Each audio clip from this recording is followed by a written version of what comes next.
Kan tadi 5% untuk suku bunga acuan Bank Indonesia hingga akhir 2022. Artinya ini masih kurang 75 basis poin lagi. Anda lihat sebesar apa urgensi Bank Indonesia untuk menaikkan 75 basis poin hingga akhir 2022 ini? Ya, sebetulnya ada 2 tekanan ya. Yang pertama tentu dari, eksternal dan ini mungkin di luar kendali kita. Karena kalau dilihat data terakhir inflasi di Amerika itu kan masih sangat tinggi ya. Di bulan Agustus itu 8,26 dan ya kemungkinan masih akan tinggi gitu ya. Oleh karena itu tekanan dari eksternal, yaitu nanti respon, The Fed yang menaikkan suku bunga, saya pikir ini akan berimplikasi ke ya seluruh negara di dunia ini ya, termasuk Indonesia. Nah, selain juga tekanan internal, di kita juga inflasi juga sebetulnya walaupun relatif rendah dibandingkan negara lain, tapi juga ya lumayan juga kalau dibandingkan tren yang sudah terjadi terakhir 5,59 ya di bulan September. Oleh karena itu kenaikan suku bunga memang ya pada akhirnya harus dilakukan ya untuk bisa menahan gejolak eksternal dan juga tekanan internal inflasi. Ya walaupun kita tahu pada akhirnya ini juga akan menekan pertumbuhan ekonomi, ya sedikit banyak pasti akan berdampak juga terhadap kinerja pertumbuhan ekonomi ke depan. Baik, tapi sejauh ini kan sebenarnya Bank Indonesia sudah menaikkan suku bunga bahkan di luar perkiraan kemarin 75 basis point dan juga sudah menaikkan GWM. Anda menilai apakah langkah-langkah ini sebenarnya sudah efektif? Eh, Ya dilihat dari tekanan rupiah, saya pikir ya secara kontrafaktual mungkin ya kita bisa lihat ini adalah respon yang cukup baik ya untuk menahan laju dari depresiasi.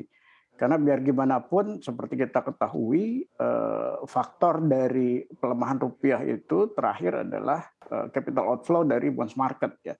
Yang ini terjadi karena disparitas suku bunga yang relatif rendah sekarang ya. Biasanya itu kita dengan antara Fed Fund Rate dengan 7 days repo rate itu kalau lihat data-data beberapa tahun sebelumnya itu sekitaran 3%. Sekarang itu selisihnya cuma 1% ya. Di kita 4,25 7 day repo rate, Fed Fund Rate 3,25 gitu ya. Nah oleh karena itu ya ini perlu diantisipasi juga karena kalau tidak mengikuti tren kenaikan suku bunga di negara maju, khususnya di Amerika Serikat, tentu tekanan terhadap capital outflow ini makin besar gitu ya. Itulah yang diperlukan yang pada akhirnya kita menjaga supaya rupiah ini tidak terlalu terdepresiasi jauh gitu.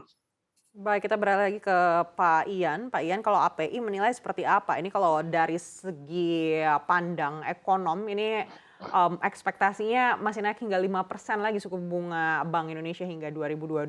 Tapi kalau pengusaha, terutama industri tekstil, apakah setuju dengan pernyataan tersebut?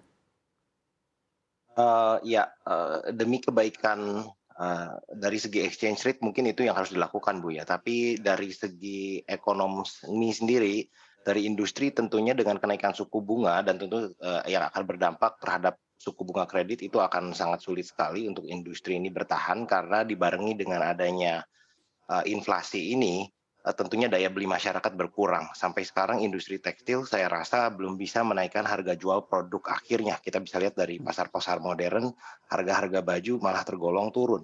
Nah, jadi tentunya dengan depresi dari harga jual yang tidak bisa kita naikkan dan kita pun harus bayar bunga yang lebih tinggi, ini akan sulit. Nah, tapi di tengah ini kita ada sebuah kesempatan di mana nilai dolar yang tinggi dan juga devaluasi dari rupiah, kita harus terus bekerja sama dengan Kementerian Perdagangan untuk membuka pasar baru bagi produk-produk Indonesia khususnya untuk ekspor ya. Karena kita ada beberapa perjanjian perdagangan yang masih pending seperti Indonesia Eropa dan juga Indonesia Turki itu masih belum terrealisasi. Dan ini menjadi potensi yang baik jika kita bisa ekspor ketika dolar ini 15.000. Baik, ekspektasi industri tekstil sendiri terhadap pergerakan Bank Indonesia seperti apa hingga akhir 2022 ini?